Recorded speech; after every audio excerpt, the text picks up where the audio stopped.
Good evening. I am James Wash, and normally I do daily weather reports, but recently I haven't been feeling much like doing them at all. However, I've very much been in a movie mood, and I've been watching a fair few movies. And I have a Letterboxd, but I don't like Letterboxd very much. For those of you who don't know, Letterboxd is a website for rating and cataloging movies as you see them. And I don't really like Letterboxd, and I don't like Goodreads, which is the same thing but for books. Um, yeah. Fundamentally, I feel like lots of online spaces aren't places I fit into very well. Letterboxd is dominated by young people, and I'm a young person, but the way I would put it is Letterboxd feels like it's dominated by film majors and people who say slay and yes queen a whole lot, and I do not fit into either category. I know a fair few people who do, and I've known a fair few people who fit into those categories, but I think everyone who's ever known me would agree that I don't really fit into either.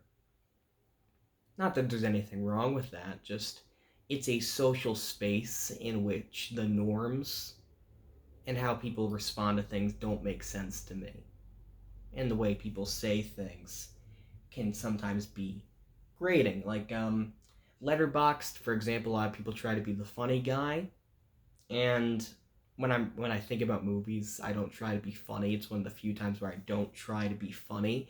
I just want to talk about how I feel. So, interesting website, interesting place. I don't like it very much. So, I'm going to do what Nixon did, pick up my ball and go elsewhere. Here.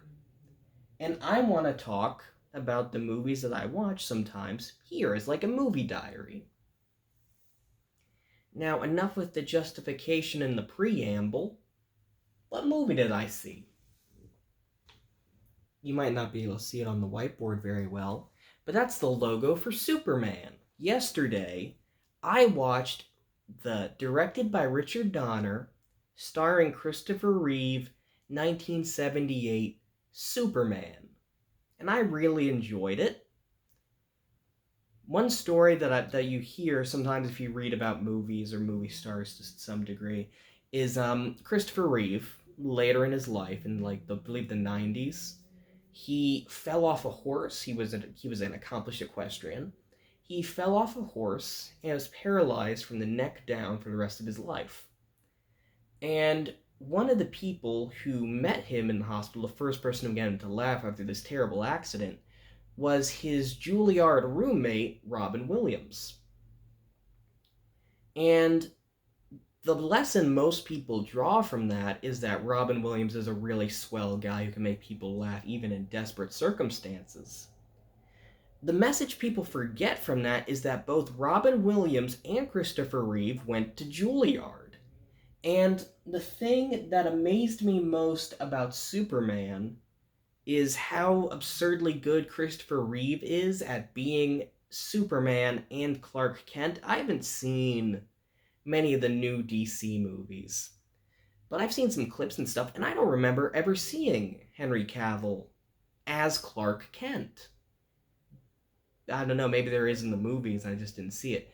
But Christopher Reeve is Clark Kent and Superman. He's both identities, and he does them both very well. When he's playing Clark in Lois's apartment, there's this incredible moment of physical acting where he like switches postures between the two identities he's planning to tell her, but then goes back on it. And just the difference is just night and day. It's incredible to me how just so anyone could do that. And something else that like people have talked about in like reviews of Superman is just he has this immense playfulness as Superman. He's just always smiling when he's saving people. He just plays this character. He's just happy to be helping others, whether it's like saving a cat, catching a falling woman, or a falling helicopter. Just whenever he does something like nice and good in the film, he has this like all American smirk, and he just plays this role in such an incredibly endearing manner. It's playful.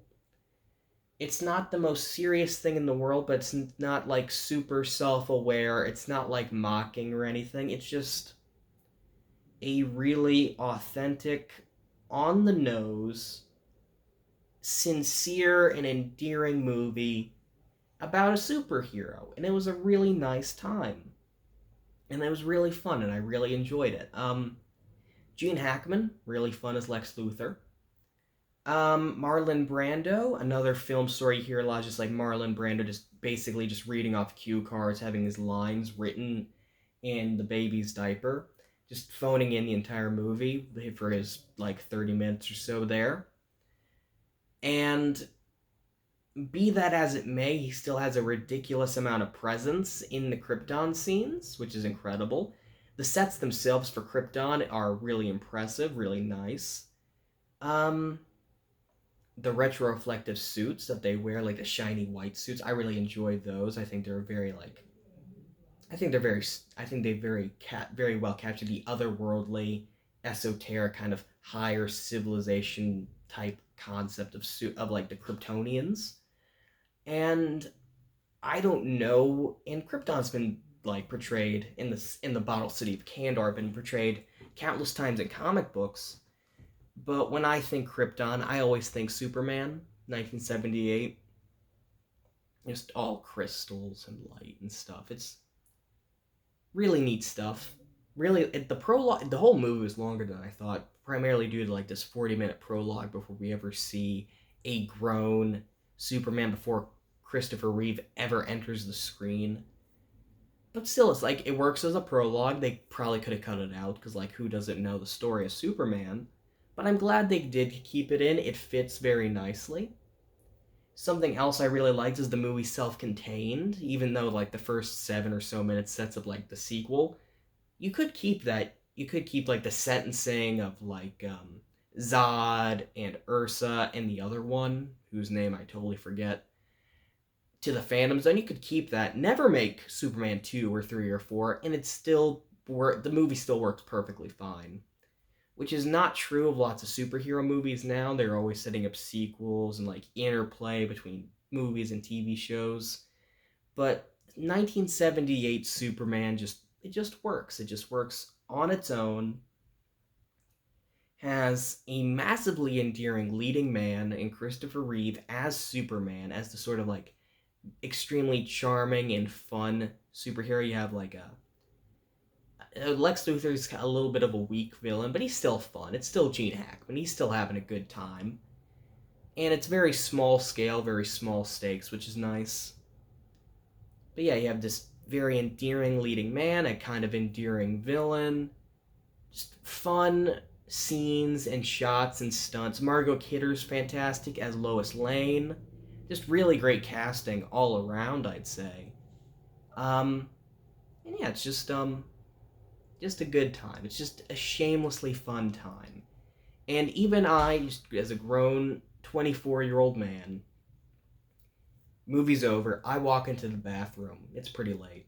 And I'm just fiddling with my hair, just like swooping it back and like putting on glasses and like slouching over to be like Clark Kent. And then just like readying my posture, taking off the glasses, curling the hair down, like trying to go for a Superman look, just alternating between the two because it's just fun. And the movie made me want to be Superman. That's the best way I could put it. Like, it's really just a fun movie that'll make you want to be Superman. And I like that. It was a fun time. Random bits. My dad's favorite movie is The Godfather.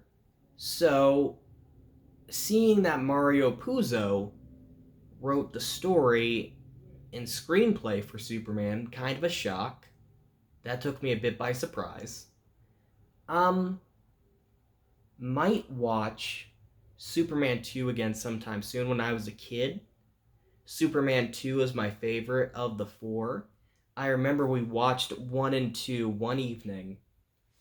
Um, and it was like late one night. It was after me and my family went to this strip mall burger place called Simply Good, and that was a really good. And I really liked it. We never went back, which is a shame.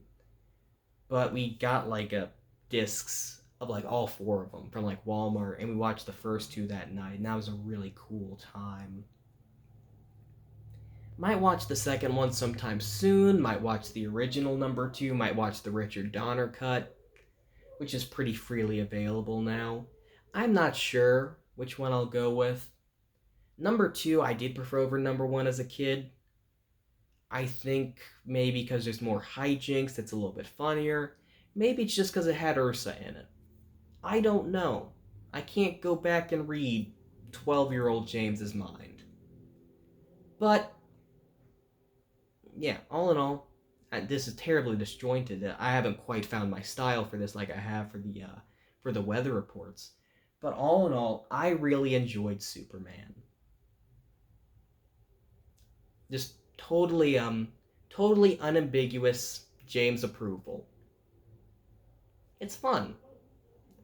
I might make more of these. I kind of like just sitting here talking about it.